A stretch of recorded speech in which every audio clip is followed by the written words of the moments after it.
Virginia's virtual viewers and Wings of Wisdom listening audience. I am so excited to be featuring Mr. Brian K. McNeill, and that's with 2 L's. He is the Sales Skills Improvement Evangelist, and he is also the dedicated and devoted husband to Dr. Lisa Santiago McNeill, and he's a former veteran. So thank you for your service, sir, and I am so excited that you are here today on today's episode. So give Virginia's virtual viewers and Wings of Wisdom listening audience a brief backdrop of your bio, and let's dive deep on mastering the art of sales. Thank you very much, Sister Virginia Rutherford Hall. I'm happy to be here today, and I am going to bless your audience today. I see one of the people that I see knowing that they are out here shaking and moving the world. Dr. Tina J. Ramsey is already in the house. How you doing, Dr. Tina? My name is Brian K. McNeill, and I am the Sales Skills Improvement Evangelist.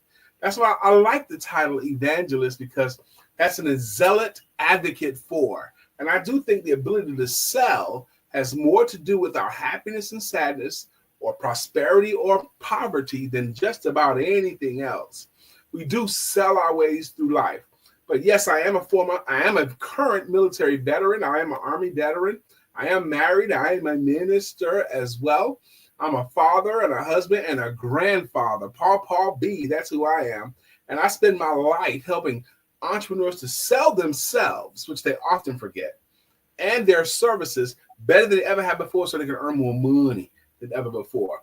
I'm super excited to have you invite me into your space, and I'm going to bless today.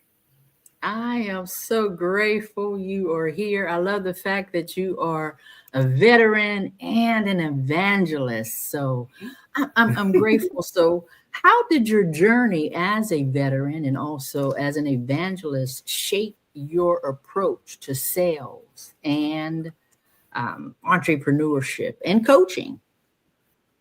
Oh, my. What a great question. It was going to require a big answer, though. I went to the Army when I was 17 years old because my mother and I had a different idea about how the household should be run, and it was her house. So I had the choice to get out or confirm, and I got out and joined the Army. And when I was in the Army, I decided to jump out of planes for a living, too, while I was in the Army. And when I got out of the Army, and as I was going through life, I got married to a beautiful woman. And she showed up at the job one day and said, "Brian, we're pregnant."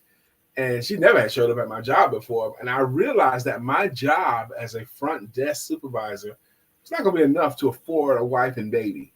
So, and people have been telling me for a while, Sister Virginia, that you'd be good at sales, Brian. You'd be good at sales. And at that time, I didn't know what sales was. I was 23 years old. I didn't even know what sales was.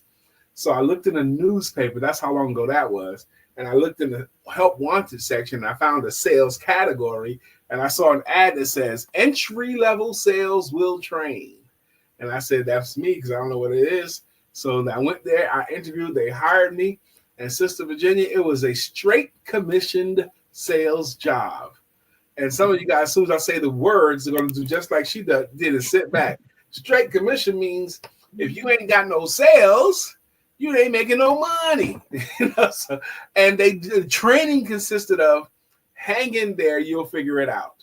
That was their training. And I was starving. I was dying. I was horrible at it for the first 10 months until I discovered my first book on selling. And it was called How to Master the Art of Selling. And on page 4 of that book, it talked about why you cannot fail in selling. And I needed someone to tell me that because I was dying. I was hurting. But page 4 talks about if you'll just do the basis of what you're supposed to do, you can't fail in sales. So I finished that book and I got another one and I got another one. And by my count, I've read more than 700 books, how to sell, manage salespeople, or self-improvement, as well as publishing 8 books of my own. So that was a journey for me to get here. Wow. So sales, that's your actual baby. And I actually had a sales coaching session with you, and I want to thank you for that coaching session. It was absolutely amazing.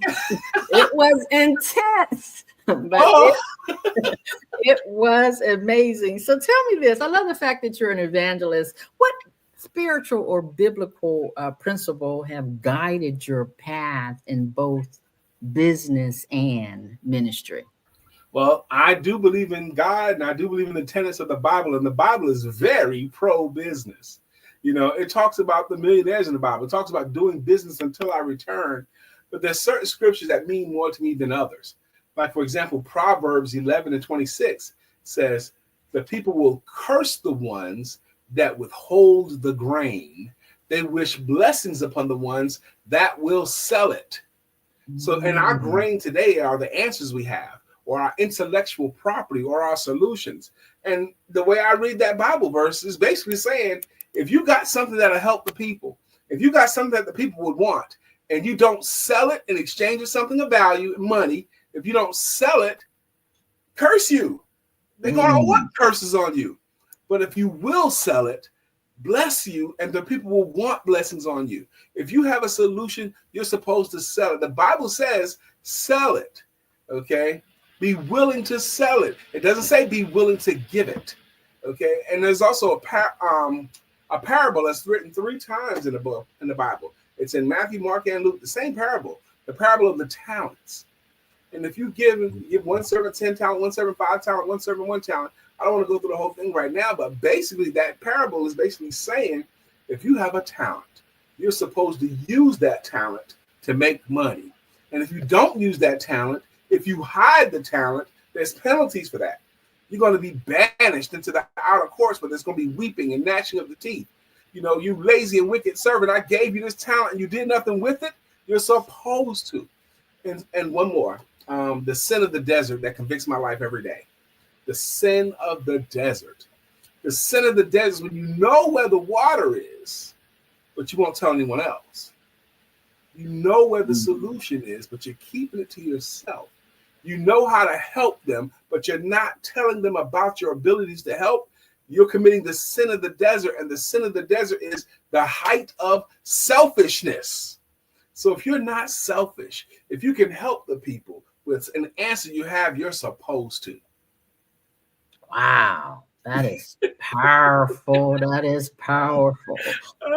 My girl Ray J is in the house. I see her. Yes, and Dr. Tina J. Ramsey is making all of this possible for me on Roku TV, Fire TV, Apple TV. So I'm so grateful. And Wings of Wisdom show hit the number 3 spot last month. Congratulations. Yes. So tell me this, your upcoming book. I know you got several out there. Selling financial services is different. I'm in the financial arena, so I got to get your book. I want an autographed copy, so let me know how I can pay for this to get that and get an autographed copy somehow.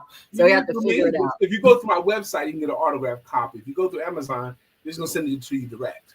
But if you go through me on my website, it'll come from my house, so I'll get your autographed copy.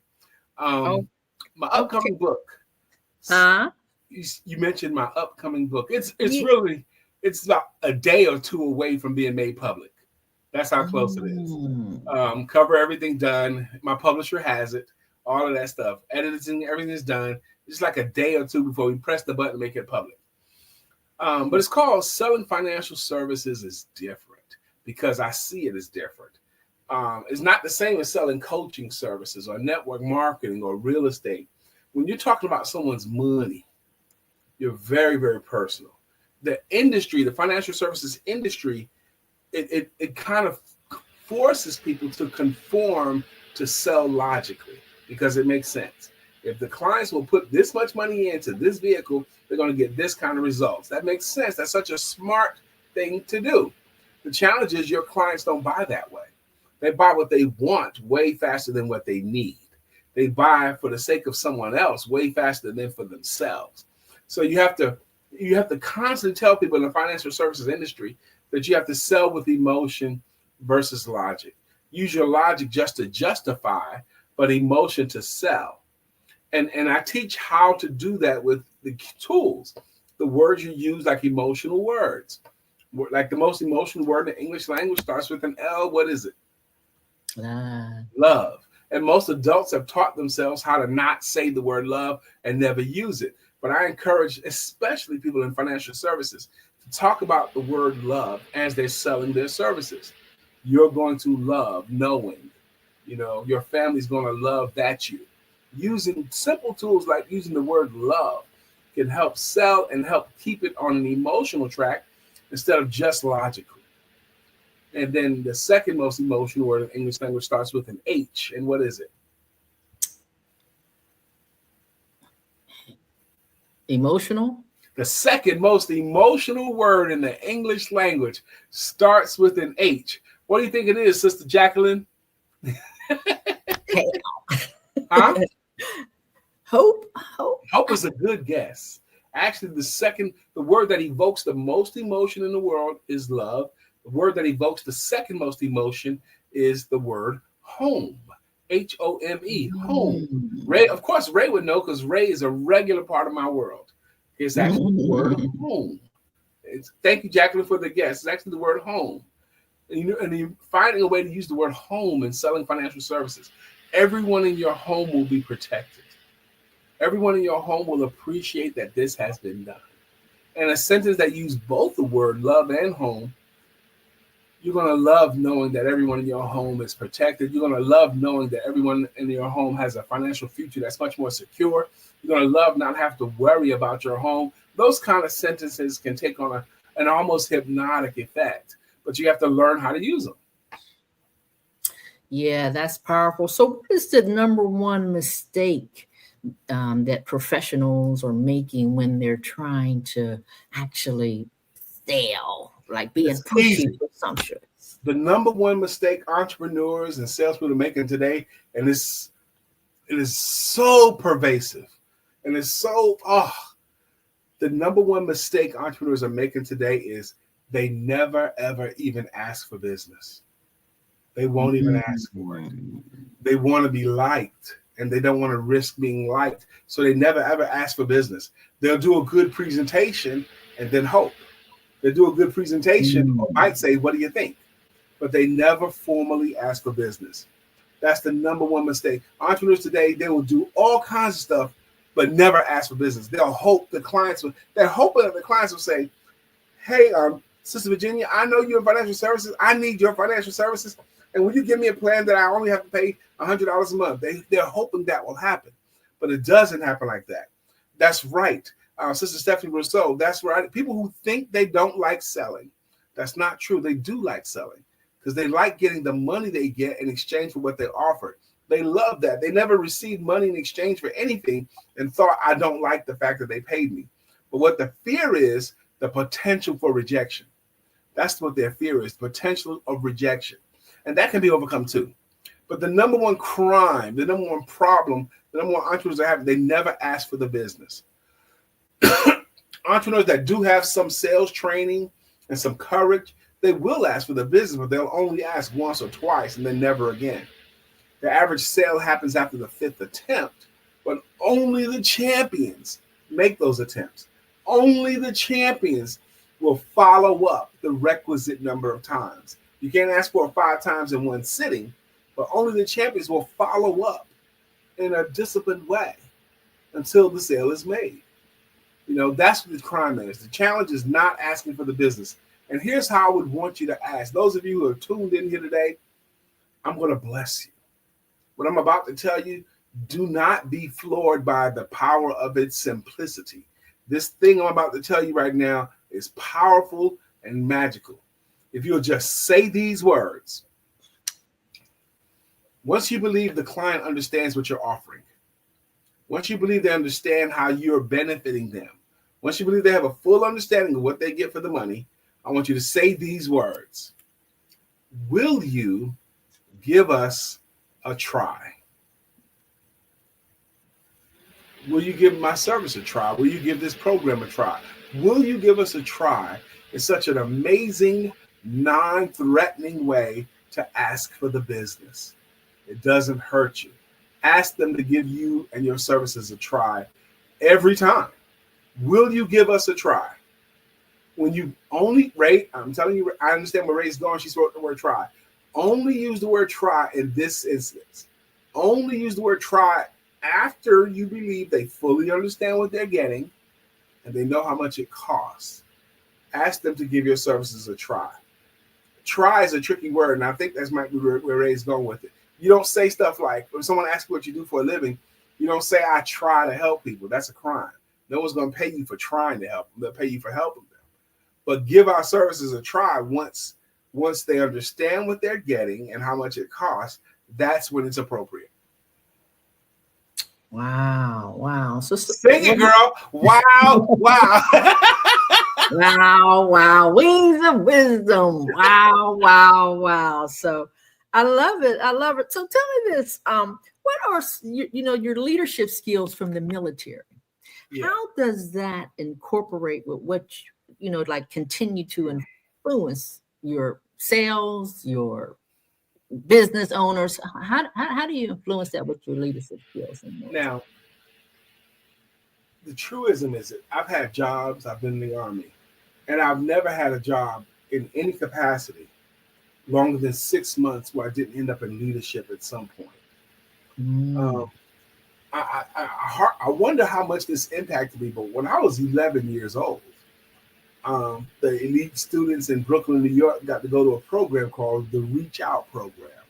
And it was leadership training for school students, leadership training for the summer.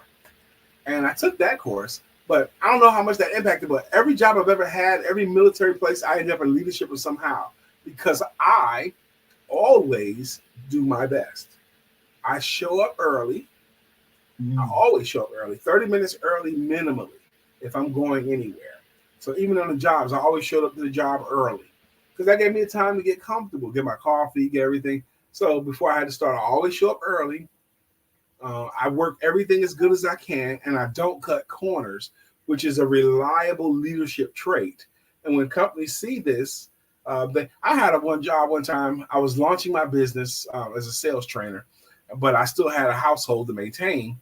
And I took a part-time job as selling over the phone during from 9 till 2. Okay, that's all it was. There are 70 or 80 telephone salespeople in the room, and I was there a week and a half, 2 weeks, and they called me into the office. My first day, I gave a class, by the way. My first day, they had this objection. They had a sales meeting, and they had this objection that's been bothering all of them. And I told them how to overcome that objection on the first meeting. And then they asked me, can you explain more? And I went up to the board and I showed them how to do it. My first day. But 2 weeks later, they came to me and said, Brian, we need you to be the sales manager here. And I was like, nah, I'm doing my own thing. I don't want to be the sales manager here. I'm doing my own thing. And then the week later, they said, Brian, you have to be the sales manager here. I said, what about this person? What about that person? They've been in the company much longer, and they know what they're doing. They're pretty good at it. Those people can do it, but they can't lead anybody else. We need you to do it. And I asked for a lot of money to be the sales manager, way more than I thought they would say yes to. And I told them, and this is going to kill you right here. I said, look, I'm only going to work 4 days a week. I won't work any Fridays. Okay. So they had to pay me a guaranteed salary, pretty high. And I only work 4 days a week because I had told them no already. And I was about to tell them no again. And they said, okay, we'll do it. So you sold yourself. Well, there was a concept going on there.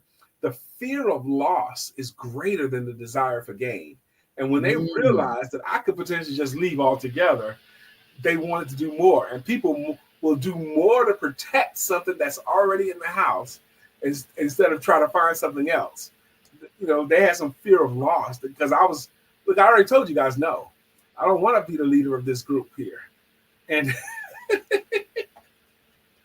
that's why I love your coaching service. If you are out there in the audience and you need a sales coach, you're in the industry and you don't know why you can't move forward, you're not able to lead, you got self-doubt, you have this coach here. You need to look no further. He is amazing. His exceptional coaching skills and evangelist approach is absolutely amazing. So tell me this, you help countless professionals, and what drives you and keeps you keep doing these workshops, these books, these Yeah, yeah. keynotes? What's the driving force behind you? I believe God. I believe that God has uniquely gifted and qualified me. I think God has prepared me. And I think He has positioned me with a love of this and a desire to learn more and more of this and the ability to communicate it and teach it well. That I think that God wants me to help people to earn more money by teaching them to sell better. And I think if I don't do it, I'm showing dishonor to the gift that He gave me, the skill that He gave me. And I've seen enough people, Sister Virginia, that have taken even a little bit of my training that benefit greatly. I've helped people to pay their bills. I've helped people to pay their mortgage. I've helped people to grow their businesses over and over again. So, I believe my philosophies work. I know they work because I have enough units of conviction. But I think that if I don't do this, it's just like hiding my talent in the ground. I want to tell you something happened just yesterday in my business. They had a lady, she said she wanted to hire me. She had done a consultation with me, and she wanted to hire me as a sales coach. And I told her how much it'd be. And she goes, okay, I'll pay you tomorrow, which is fine. I don't care what day they say. I just want to put it on the invoice what day you say you're going to pay me. And then tomorrow came. And then she called me up just yesterday and says, well, Brian, could you lower your rates? Could you do it for like $500 less than this? And I said, why would I do that? I said, if I doubled or tripled my rates, it'll still be a good value for you. You're still getting a better value. The money you paid me, I'm going to spend, but what you get to use the benefits of it today and tomorrow and next week and next month and for the rest of your careers. Even if I doubled or tripled what I'm charging, I'm not going to know. I'm not going to lower my rates. I said, I should be charging twice as much, and it'll still be a good deal. And she says, okay, no problem. We'll just leave it like it is. And paid for it. Wow. I And paid guess me right away, too. Yeah. yeah, she was just trying to negotiate. She trying to slip that in for just a minute, but she was like, "What?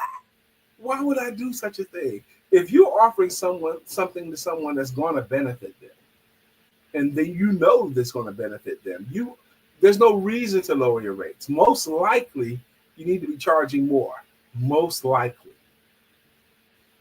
Wow." Mm-hmm. So if someone is watching today and they're sitting in the audience and they're struggling with self-doubt, their ability to sell, what words of wisdom would you speak into their life on today?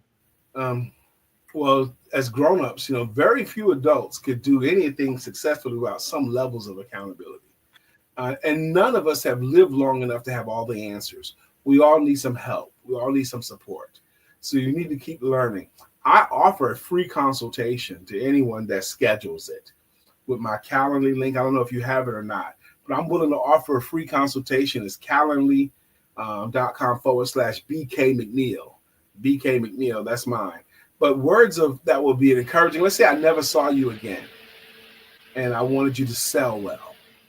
I would say to ask yourself this question. Are you selling to people or for the people? See, if you're selling to them because you're trying to make money, if you're selling for them, it's because you know they're going to be better off. And if you know they're going to be better off, you owe it to them to motivate them to take your solution.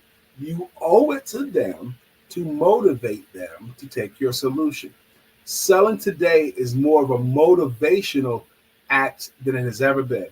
Calendly.com, Sister Mia James. Calendly.com. It's a popular scheduling app. /BK McNeill. MCNE. Thank you, Ray. That's exactly right. What Ray put up there. Ray J. Johnson. Calendly. Thank you, Ray. I appreciate that so much. You owe it to them to offer it to them. They don't have to accept it, but you have to offer your services. And if you know they're benefited by what you offer, you do owe it. Motivation is the thing. Your job is to motivate them to take an action. I do hope to speak to you, Mia. I do hope to speak to you, Sister Juanita.